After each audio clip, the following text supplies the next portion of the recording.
করোনার সময়ে ভারতবর্ষের মানুষ একটি শব্দের সাথে ভীষণভাবে পরিচিতি লাভ করে, সেটা হচ্ছে পরিযায়ী শ্রমিক। পরিযায়ী শ্রমিক মালদা জেলাতে 6 লক্ষের উপরে আছে। এই পরিযায়ী শ্রমিকরা হচ্ছেন সংখ্যালঘু তপশিলি জাতি উপজাতির মানুষ। তারাই মূলত কিন্তু হচ্ছে যে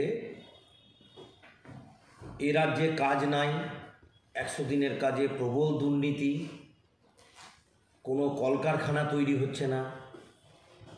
ফলে একটা ট্রেন্ড দেখা যাচ্ছে, আগের দিনে পরিযায়ী শ্রমিক মালদা থেকে যেত, তারা ছিল স্কিল লেবার, জরি শিল্প, টাওয়ারের কাজ, মূলত কিছু কনস্ট্রাকশান ওয়ার্কার যেতেন।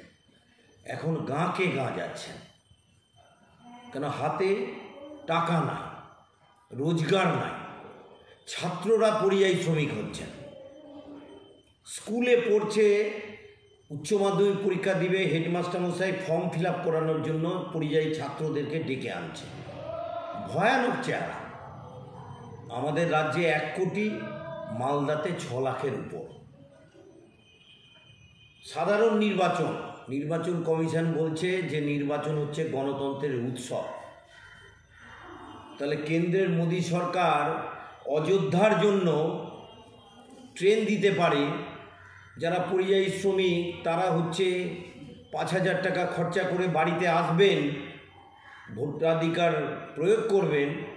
নির্বাচন কমিশনের দায়িত্ব পড়ে না, সরকারের দায়িত্ব পড়ে না যে ফ্রিতে স্পেশাল ট্রেন গোটা দেশে চালু করতে হবে, যাতে পরিযায়ী শ্রমিকরা ভোটাধিকার প্রয়োগ করতে পারে। এই ব্যবস্থা করতে হবে। West Bengal migrant workers union CITUর পক্ষ থেকে আমরা বলছি।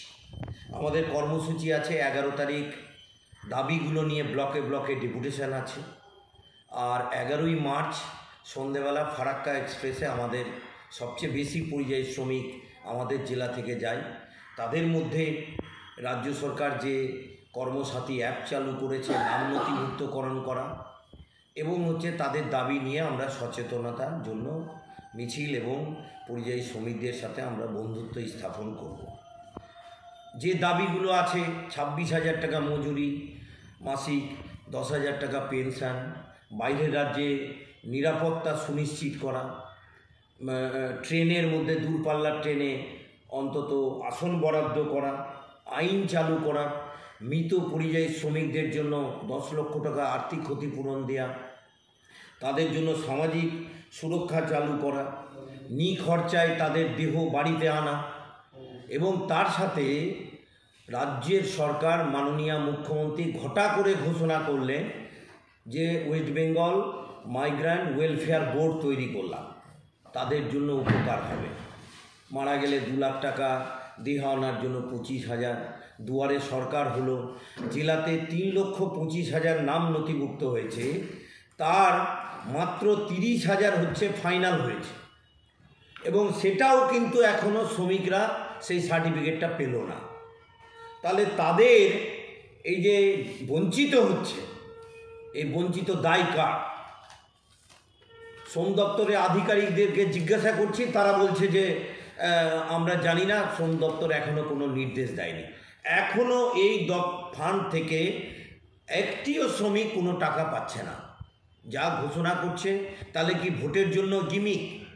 সেই কারণে 18 তারিখ আমরা নির্বাচন ঘোষণা হলেও লেবার দপ্তরকে আমরা ঘেরাও করব। আমরা এই কর্মসূচিগুলো নিয়ে আছি। পরিযায়ী শ্রমিকদের দাবি দেওয়া, আর সর্বোপরি কথাটা হচ্ছে, কেন পরিযায়ী হবে? কেন রাজ্যের তৃণমূল সরকার এ রাজ্যে কাজ দিতে পারবে না? কেন 100 দিনের কাজে লুট হবে? এই যে টাকা ঢুকানো হলো, সব টাকা তৃণমূলের নেতারা হচ্ছে, যারা 2800 পেয়েছে 2,000 টাকা নিচ্ছে, যারা 4,000 টাকা পেয়েছে 3,000 টাকা নিয়ে নিচ্ছে।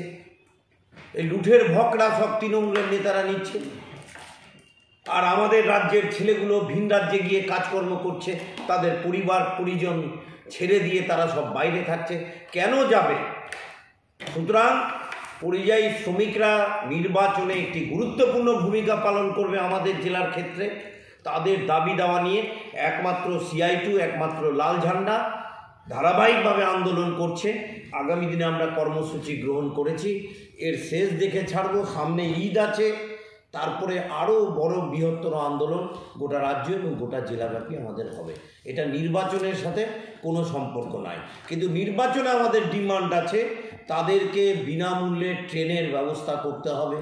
আমরা দাবি করেছি পোস্টাল ব্যালটের ব্যবস্থা করতে হবে, এখন তো সেটা পারবে না নির্বাচন কমিশন, ফলে এই কাজ করতে হবে।